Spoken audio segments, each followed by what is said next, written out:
Hi friends, welcome to cine family to TV serial beautiful couple Mukesh Gowda and Raksha Gowda. వీరిద్దరూ ప్రస్తుతం ప్రముఖ star మా ఛానల్లో ప్రసారమవుతున్న గుప్పడంత మనసు సీరియల్లో హీరోయిన్ రిషి వసుధర క్యారెక్టర్లో నటిస్తూ మంచి పేరును, గుర్తింపును, సక్సెస్ను అందుకుంటున్నారు. వీరిద్దరి జోడీకి చాలామంది అభిమానులున్నారు. రిషి వసుధర అప్డేట్స్ బయటకు రాగానే మంచి కామెంట్స్ పెడుతుంటారు తన ఫ్యాన్స్ అందరూ. అయితే రీసెంట్గా Guppedantha Manasu serial heroine Rishi Vasudhara shooting location latest ఫొటోస్ను షేర్ చేశారు. ఆ ఫొటోస్లో రిషి వసుధర షూటింగ్లో పాల్గొని షూటింగ్ యాప్లో చాలా సరదాగా హ్యాపీగా ఎంజాయ్ చేస్తూ కనిపించారు.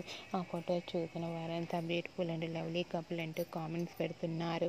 మీకు కూడా గుప్పెడంత మనసు serial heroine Mukesh Gowda, Raksha Gowda shooting and real life latest photos మీకు నచ్చినట్లయితే మీ అభిప్రాయాన్ని మీ కామెంట్ రూపంలో తెలియజేస్తూ లైక్ చేయండి, షేర్ చేయండి. మరిన్ని ఇంట్రెస్టింగ్ అండ్ లేటెస్ట్ అప్డేట్స్ కోసం మా సినీ ఫ్యామిలీ 2 ఛానల్ని సబ్స్క్రైబ్ చేసుకోండి.